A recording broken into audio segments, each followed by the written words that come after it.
안녕하세요. 풍요와 성공의 문을 여는 위대한 책을 읽고 하루 한 번 위대해지는 시간, 함께 책을 읽는 시간 도영실 TV입니다. 오늘은 데이비드 호킨스 박사님의 책 놓아버림을 지난 시간에 이어 소개해 드리겠습니다. 9장 자부심. 자부심에 찬 사람이 끊임없이 방어적이고 상처받기 쉬운 이유에 대해 알아보겠습니다. 책 내용 시작할게요. 자부심이라는 말은 대개 좋은 것으로 생각하고 사용한다. 그러나 자부심을 잘 들여다보면 지금까지 논의한 다른 부정적 감정과 마찬가지로 사랑이 전혀 없다. 따라서 자부심의 본질은 파괴적이다. 자부심이 취할 수 있는 형태로는 과대평가, 부인, 동정을 사려고 순교자인 체하기, 독선, 오만, 뽐내기, 허세, 우월감, 고결한 척하기, 허영, 자기중심적 태도, 자기만족, 냉담, 의기양양, 속물근성, 편견, 심한 편견, 경건한 척하기, 경멸, 이기심, 가차없음, 버릇없음, 엄격함, 잘난 체하기, 자주 비판하기 등이 있고 자부심의 가벼운 형태로는 대충 속단하는 태도가 있다. 지적 자부심은 무지를 낳고 영적 자부심은 영적으로 발전하고 성숙하고자 하는 이들 누구에게나 가장 큰 걸림돌이 된다. 자신만이 올바르고 유일하게 참된 길에 속해 있다는 종교적 자부심은 모든 종교 전쟁과 대립, 중세 가톨릭의 종교 재판 같은 음울한 사건을 일으키는 요인이다. 그 중에서도 가장 큰 화근은 종교적 자부심으로 말미암아 특정 신앙을 공유하지 않는 사람을 죽일 자격이 자신에게 있다고 보는 태도다.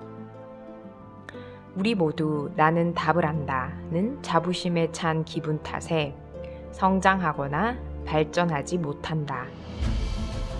마음의 독선적인 부분이 독선을 위해 그 사람의 나머지 모든 면을 희생하는 것도 불사한다는 점은 흥미로운 사실이다. 사람들은 잘못을 인정하느니 목숨마저 포기해 생명의 모든 것을 에고의 재단에 바치려 한다.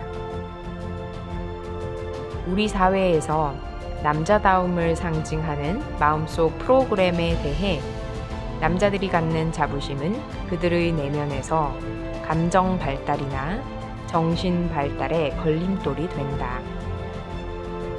이제 일부 여성이 성별 우월주의 대열에 합류하고 있는 것도 문제를 악화시켜 성별 간 다툼이 심화되고 있다. 자부심의 취약성. 자부심에 찬 사람이 끊임없이 방어적인 것은 허세를 부리고 부인하는 태도는 상처를 쉽게 받기 때문이다.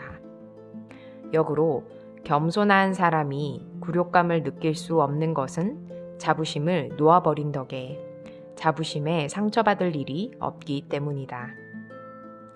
그들의 마음속에는 자부심 대신 안도감과 자존감이 있다.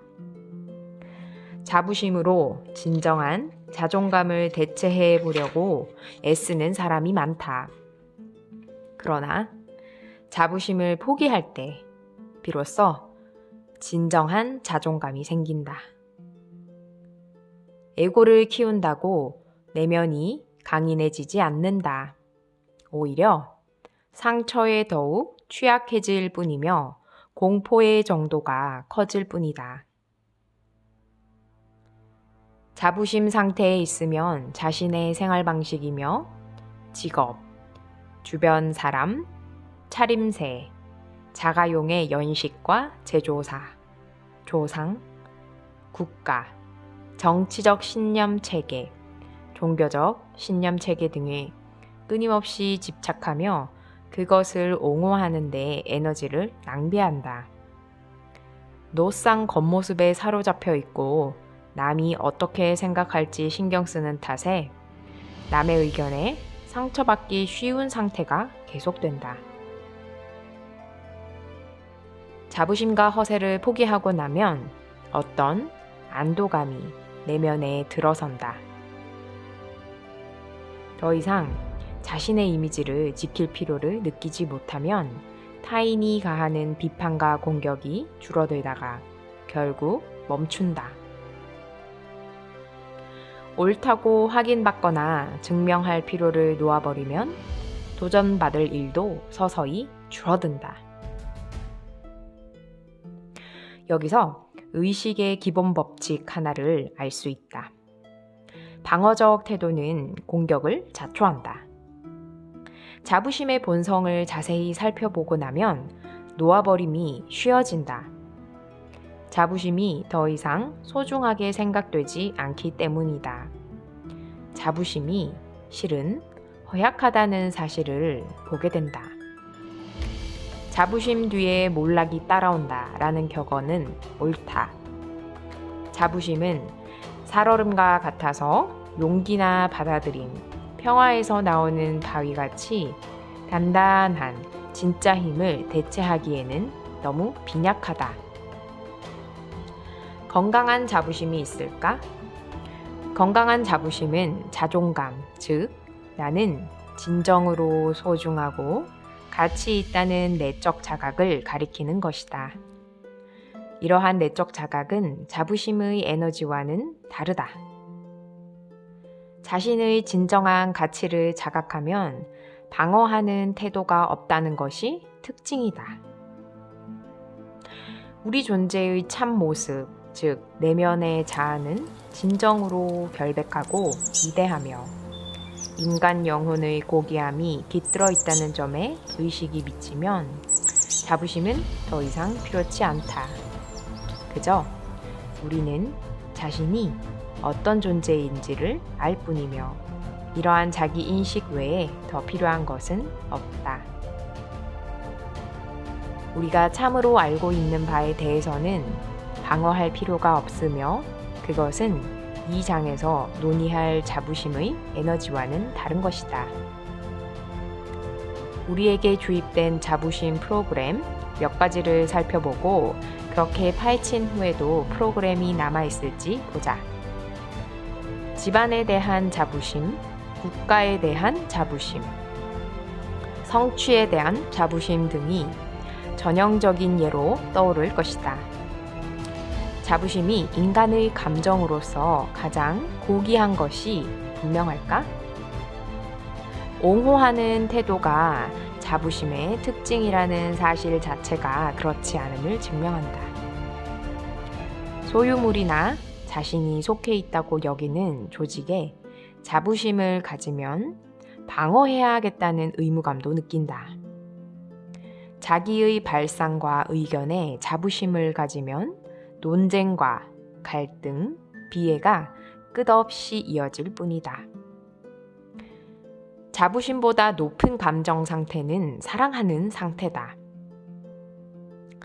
위에서 언급한 전부를 사랑하면 마음속에 가치의 문제는 떠오르지 않는다. 방어하는 태도를 취할 필요가 없어진다.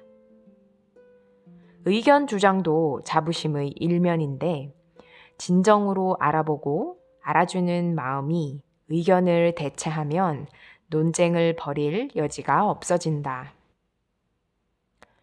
어떤 것을 순전히 사랑하고 감사하게 여기는 입장은 견고하기 때문에 공격이 불가능하다. 자부심은 상처받기 쉬운 것이라 해소될 필요가 있는 어떤 의아한 점이 자부심 속 어딘가에 있기 마련이고 상대방은 재빨리 그 의아한 점에 집중한다. 의아한 점이 모두 없어지면 의견과 자부심도 사라진다. 자부심에는 마치 자부하려는 어떤 것이 그 그 자체로는 인정받을 만하지 않은 양, 인정해달라고 양해라도 구하는 듯한 미묘한 인상이 있다. 사랑과 존경을 받을 가치가 있는 것에는 옹호자가 있을 필요가 없다. 자부심은 논란의 여지가 있음을 미묘하게 나타내고 있어서 그 대상의 가치에 의문의 여지가 있다. 우리가 어떤 것을 진실로 사랑해 그것과 하나 되는 것은 그것이 본디 완전함을 알기 때문에 가능하다. 사실 결함 자체가 어떤 것의 완전성에서 핵심적인 부분이 되는 이유는 우주에서 보이는 만물이 무언가로 되어가는 과정에 있기 때문이다. 그 과정에서는 완벽한 상태인 채 차츰 나아가는 것 자체가 완전성의 일부다. 따라서 반쯤 핀 꽃은 불완전하기 때문에 보호해야 하는 것이 아니다. 꽃이 피는 과정은 우주의 법칙에 따라 정확하고도 완벽하게 진행된다. 마찬가지로 지구상의 각 개인은 모두 그와 같은 완벽성을 펼치고 있고, 기르고 있고, 배우고 있고, 삶에 반영하고 있다. 그런 점진적 과정이 우주의 법칙에 따라 정밀하게 펼쳐진다고 할 수 있다. 자부심이라는 입장의 결점 가운데 하나는 앞서 이야기했듯이 상처받기 쉽다는 점이다. 상처받기 쉬우면 공격을 자초한다. 사회에서 목격하듯이 자부심에 찬 사람들은 비판을 끌어들인다. 또한 쉽게 상처받기 때문에 자부심 뒤에 몰락이 따라온다 라는 속담도 등장했다. 성경을 보면 루시퍼는 위상이 대단했는데도 자부심이 아킬레스 건이었다. 오늘 소개해드릴 책 내용은 여기까지입니다.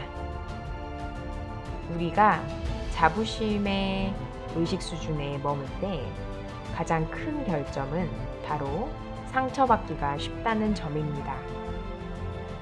상처받기 쉽기 때문에 주변의 공격을 자초하고 방어하기 때문에 또 주변의 비판을 나도 모르게 끌어들이게 됩니다. 자부심 뒤에는 반드시 몰락이 따라온다는 속담이 깊이 와 닿습니다. 자부심보다는 진실로 사랑하는 마음으로 하나가 되어 부분에서 전체로 완전성으로 나아가야겠습니다. 오늘도 당신만의 고유한 빛과 사랑으로 주변을 환히 밝혀주는 당신의 빛나는 하루를 응원합니다. 시청해주셔서 감사합니다. 지금까지 풍요와 성공의 문을 여는 위대한 책을 읽고 하루 한번 위대해지는 시간, 함께 책을 읽는 시간 도영실 TV였습니다. 감사합니다.